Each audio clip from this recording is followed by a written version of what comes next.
നമസ്കാരം, എല്ലാവർക്കും സ്വാഗതം. ഇന്നത്തെ ഡെയിലി അപ്ഡേറ്റ്സിലേക്ക്. ഇന്ന് 2026 മെയ് മാസം 30 ശനിയാഴ്ച. ഇന്നത്തെ ഏറ്റവും പ്രധാനപ്പെട്ട വാർത്താ അപ്ഡേറ്റുകളും നാളെയും വരും ദിവസങ്ങളിൽ നിങ്ങളെല്ലാവരും അറിഞ്ഞിരിക്കേണ്ട, ശ്രദ്ധിക്കേണ്ട വളരെ പ്രധാനപ്പെട്ട അറിയിപ്പുകൾ, അപ്ഡേറ്റുകളൊക്കെയാണ് ഡെയിലി അപ്ഡേറ്റ്സിൽ നിങ്ങളുമായിട്ട് ഷെയർ ചെയ്യുന്നത്. എല്ലാ പ്രേക്ഷകരും പൂർണ്ണമായിട്ട് ഈ അപ്ഡേറ്റുകൾ ശ്രദ്ധിക്കുക. നിങ്ങളെല്ലാവരും വീഡിയോ ഒന്ന് ലൈക്ക് ചെയ്ത് എല്ലാ പ്രേക്ഷകരിലേക്കും മറക്കാതെ ഷെയർ ചെയ്ത് എത്തിക്കുക. നമ്മുടെ വാട്സപ്പ് ഗ്രൂപ്പിൽ ജോയിൻ ചെയ്യുക. വാർത്തകളും അറിയിപ്പുകളും എല്ലാ ദിവസവും കൃത്യമായി നിങ്ങൾക്ക് വാട്സപ്പ് ഗ്രൂപ്പിൽ ലഭ്യമാകുന്നതാണ്. നമ്മുടെ വാട്സപ്പ് ഗ്രൂപ്പിൻ്റെ ലിങ്ക് വീഡിയോയുടെ ഡിസ്ക്രിപ്ഷൻ അതുപോലെ കമൻറ്റിൽ നൽകിയിട്ടുണ്ട്. സോ എല്ലാ പ്രേക്ഷകരും മറക്കാതെ ഏതെങ്കിലും ഒരു ഗ്രൂപ്പിൽ ജോയിൻ ചെയ്യുക. വാർത്തകൾ എല്ലാവരിലേക്കും ഷെയർ ചെയ്യുക. ഏറ്റവും ആദ്യത്തെ പ്രധാനപ്പെട്ട വാർത്താ അപ്ഡേറ്റ്, രാജ്യത്തെ കറൻസി നിർമ്മാണത്തിൽ വിപ്ലവകരമായിട്ടുള്ള മാറ്റത്തിനൊരുങ്ങി റിസർവ് ബാങ്ക് ഓഫ് ഇന്ത്യ. നിലവിലുള്ള കോട്ടൺ അധിഷ്ഠിത പേപ്പർ നോട്ടുകൾക്ക് പകരം ദീർഘകാലം ഈട് നിൽക്കുന്ന പ്ലാസ്റ്റിക് കറൻസി അഥവാ പോളിമർ നോട്ടുകൾ പുറത്തിറക്കാനാണ് RBI ലക്ഷ്യമിടുന്നത്. ആദ്യഘട്ടത്തിൽ പരീക്ഷണാടിസ്ഥാനത്തിൽ 10-20 രൂപയുടെ നോട്ടുകളിലായിരിക്കും ഇത്തരത്തിൽ പ്ലാസ്റ്റിക്കിൽ അച്ചടിക്കുക. രാജ്യത്ത് കറൻസിയുടെ ആവശ്യം കുത്തനെ ഉയർന്നതും നോട്ടുകളുടെ അച്ചടി സംരക്ഷണ ചെലവൊക്കെ തന്നെ കുറയ്ക്കുക എന്നതുമാണ് ഈ നീക്കത്തിന് പിന്നിൽ. നിലവിൽ കോട്ടൺ, ലിനൻ മിശ്രിതം ഉപയോഗിച്ചാണ് ഇന്ത്യയിൽ നോട്ടുകൾ നിർമ്മിക്കുന്നത്. ഇത്തരം നോട്ടുകൾ ആളുകൾ മടക്കി ഉപയോഗിക്കുന്നതിനാലും വെള്ളം, പൊടി എന്നിവ കാരണവും 3-4 വർഷത്തിനുള്ളിൽ തന്നെ മുഷിഞ്ഞു പോകുന്നു. എന്നാൽ പേപ്പർ നോട്ടുകളേക്കാൾ 3 മുതൽ 4 മടങ്ങ് വരെ കൂടുതൽ കാലം ഈട് നിൽക്കുന്ന പോളിമർ നോട്ടുകൾക്ക് ഈ പ്രശ്നമില്ല. ഇവ പൂർണ്ണമായിട്ടും വാട്ടർ പ്രൂഫാണ്. 2024-25 സാമ്പത്തിക വർഷത്തിൽ മാത്രം മുഷിഞ്ഞതിനെ തുടർന്ന് 2380 കോടിയോളം നോട്ടുകളാണ് RBI വിപണിയിൽ നിന്നും പിൻവലിച്ചത്. ഇതിൽ ഭൂരിഭാഗവും 500 രൂപ നോട്ടുകളായിരുന്നു.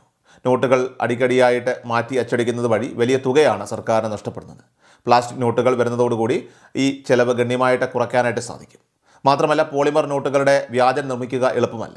പ്ലാസ്റ്റിക് ആയതിനാൽ തന്നെ കൂടുതൽ സുരക്ഷാ ഫീച്ചറുകളും പ്രത്യേക മഷികളും സുതാര്യമായിട്ടുള്ള വിൻഡോകളും ഇതിൽ ഉൾപ്പെടുത്താൻ സാധിക്കും എന്ന പ്രത്യേകതയുമുണ്ട്. അതിന് മുൻപായി തന്നെ ഒരു കാര്യം എല്ലാവരും തന്നെ ഒന്ന് പരിശോധിച്ച് നോക്കുക. അടുത്ത പ്രധാനപ്പെട്ട വാർത്താ അപ്ഡേറ്റ്, മുൻ മുഖ്യമന്ത്രി ഉമ്മൻചാണ്ടിയുടെ പേരിലുള്ള സൗജന്യ ആരോഗ്യ ഇൻഷുറൻസ് പദ്ധതി UDF സർക്കാർ പ്രഖ്യാപിച്ചു. ഈ പദ്ധതി പ്രകാരം ഒരു കുടുംബത്തിന് പ്രതിവർഷം 25 ലക്ഷം രൂപയുടെ ചികിത്സാ കവറേജാണ് ലഭിക്കുക. കഴിഞ്ഞ തെരഞ്ഞെടുപ്പ് കാലത്ത് UDF മുന്നോട്ട് വെച്ച ഏറ്റവും പ്രധാനപ്പെട്ട വാഗ്ദാനങ്ങളിൽ ഒന്നായിരുന്നു ഇത്.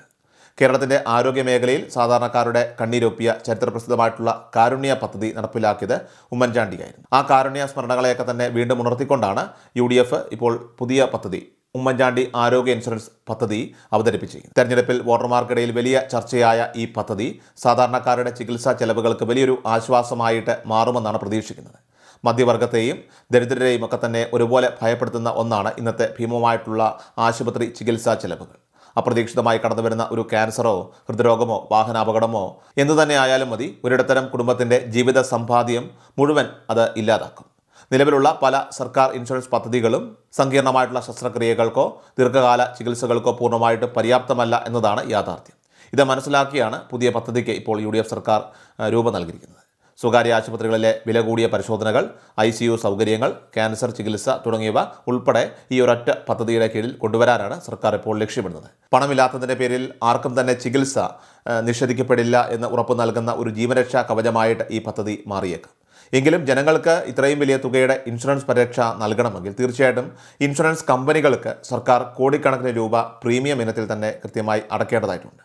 എന്നാൽ ഈ പദ്ധതി സാമ്പത്തികമായിട്ട് എങ്ങനെ നടപ്പിലാക്കുമെന്നോ എന്നു മുതൽ ഇത് പ്രാബല്യത്തിൽ വരുമെന്നോ പ്രഖ്യാപനത്തിൽ കൃത്യമായിട്ട് പറയുന്നില്ല.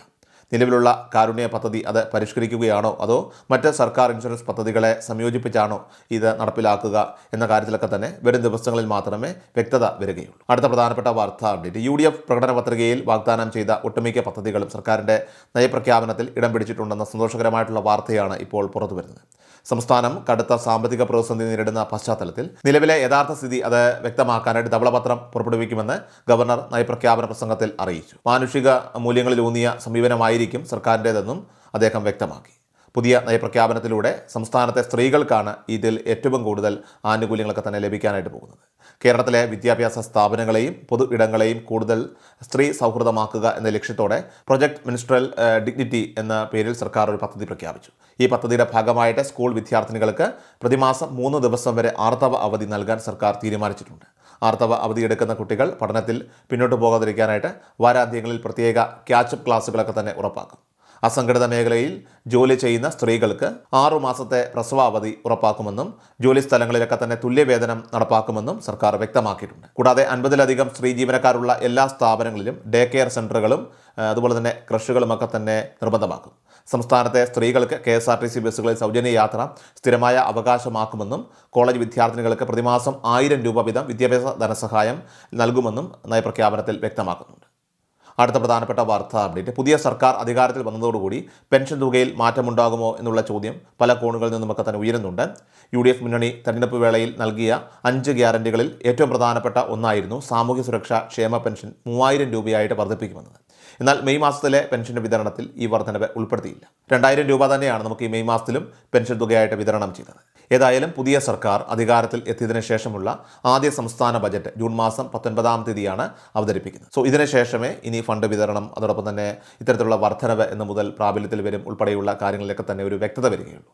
3000 രൂപയിലേക്ക് പെൻഷൻ ഉയർത്തുന്നതിനുള്ള സാമ്പത്തിക സ്രോതസ്സുകൾ കണ്ടെത്തേണ്ടതും അതിൻ്റെ കൃത്യമായ മാനദണ്ഡങ്ങളൊക്കെ തന്നെ നിശ്ചയിക്കേണ്ടതും പുതിയ സർക്കാരിൻ്റെ ഉത്തരവാദിത്വമാണ്. അതിനാൽ തന്നെ മെയ് മാസത്തിലെ പെൻഷൻ നമുക്ക് ഇപ്പോൾ ലഭിച്ചു കഴിഞ്ഞു. 2000 രൂപ വീതം വിതരണം പൂർത്തിയായിക്കൊണ്ടിരിക്കുകയാണ്. ഇനി വരുന്ന മാസത്തിലെ ബജറ്റ് പ്രഖ്യാപനത്തിലൂടെ മാത്രമേ നമുക്ക് തുകയെക്കുറിച്ചുള്ള കൃത്യമായ ചിത്രം ലഭ്യമാവുകയുള്ളൂ. ഇനി അതുപോലെ സ്ത്രീ സുരക്ഷാ വീട്ടമ്മ പെൻഷൻ പദ്ധതിയുമായി ബന്ധപ്പെട്ട് ഒരുപാട് ആളുകൾ നമ്മളോട് സംശയങ്ങൾ ചോദിക്കുന്നുണ്ട്. പദ്ധതി നിർത്തലാക്കിയോ എന്ന് പോലും നിരവധി ആളുകൾ ചോദിക്കുകയുണ്ടായി. ഈ പദ്ധതി നിർത്തലാക്കുന്നു എന്ന രീതിയിലുള്ള അറിയിപ്പുകൾ ഒന്നും തന്നെ സർക്കാരിൻ്റെ ഭാഗത്തുനിന്ന് ഔദ്യോഗികമായിട്ട് വന്നിട്ടില്ല. കൂടുതൽ ഊർജ്ജസ്വലമായി തന്നെ ഇത്തരം പദ്ധതികൾ മുന്നോട്ട് കൊണ്ടുപോകാനാണ് സാധ്യത. ഒരുപാട് ആളുകൾ സ്ത്രീ സുരക്ഷാ പെൻഷൻ്റെ അപ്ഡേറ്റുകൾ ചോദിച്ച് നമുക്ക് വാട്സപ്പിലൊക്കെ മെസ്സേജ് അയക്കാറുള്ളത് കൊണ്ടാണ് ഈ വിവരങ്ങളൊക്കെ തന്നെ നിങ്ങൾക്ക് ഇപ്പോൾ ഷെയർ ചെയ്യുന്നത്. സാധാരണയായിട്ട് 25-ാം തീയതി മറ്റു പെൻഷനുകൾക്കൊപ്പം തന്നെ ലഭിക്കേണ്ട ആനുകൂല്യമാണിത്. എന്നാൽ സർക്കാർ ഈ സമയത്ത് ഇത് പരിഗണിച്ചിട്ടില്ലാത്തതിനാൽ തന്നെ ജൂൺ മാസം മുതലായിരിക്കും നമുക്ക് ഈ പദ്ധതി പ്രകാരം തുക ലഭിച്ചു തുടങ്ങുക. നമുക്ക് കുടിശ്ശികയുള്ള ആനുകൂല്യങ്ങൾ കൂടി ഒരുപക്ഷെ ആ സമയത്ത് ഒരുമിച്ച് ലഭിച്ചേക്കാം. ഏറ്റവും അവസാനമായിട്ട് സംസ്ഥാനത്തെ സ്വർണ്ണവില പരിശോധിച്ചാൽ സംസ്ഥാനത്ത് കഴിഞ്ഞ 3 ദിവസം ഇടിവുമായെത്തി ആശ്വാസമായ സ്വർണ്ണവിലയിൽ വെള്ളിയാഴ്ച മെയ് 29-ാം തീയതി വർധനവ് രേഖപ്പെടുത്തി. 22 കാരറ്റ് സ്വർണ്ണത്തിന് ഗ്രാമിന് 145 രൂപ കൂടി 14,450 രൂപയും പവന് 1,160 രൂപ കൂടി 1,15,600 രൂപയിലുമാണ് വ്യാപാരം പുരോഗമിച്ചത്. ഈ അപ്ഡേറ്റ്സ് പൂർണ്ണമാവുകയാണ്. എല്ലാവരിലേക്കും നിങ്ങൾ ഈ അപ്ഡേറ്റ്സ് ഇപ്പോൾ തന്നെ ഷെയർ ചെയ്യുക. നമ്മുടെ വാട്സപ്പ് ഗ്രൂപ്പിൽ ജോയിൻ ചെയ്യുക. വാർത്തകളും അറിയിപ്പുകളും എല്ലാ ദിവസവും കൃത്യമായി നിങ്ങൾക്ക് വാട്സപ്പ് ഗ്രൂപ്പിൽ ലഭ്യമാകുന്നതാണ്. നമ്മുടെ വാട്സപ്പ് ഗ്രൂപ്പിൻ്റെ ലിങ്ക് വീഡിയോയുടെ ഡിസ്ക്രിപ്ഷനിൽ തന്നെ കമൻറ്റിൽ നൽകിയിട്ടുണ്ട്. എല്ലാ പ്രേക്ഷകരും മറക്കാതെ ഏതെങ്കിലും ഒരു ഗ്രൂപ്പിൽ ജോയിൻ ചെയ്യുക. വാർത്തകൾ എല്ലാവരിലേക്കും ഷെയർ ചെയ്യുക. വീഡിയോ ഡെയിലി അപ്ഡേറ്റ്സുമായിട്ട് നമുക്ക് നാളെ കാണാം. അതുവരേക്കും നന്ദി, നമസ്കാരം.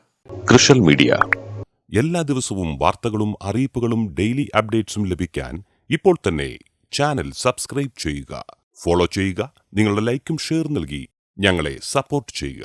നിങ്ങളുടെ അഭിപ്രായങ്ങൾ കമന്റ് ബോക്സിൽ രേഖപ്പെടുത്തുക.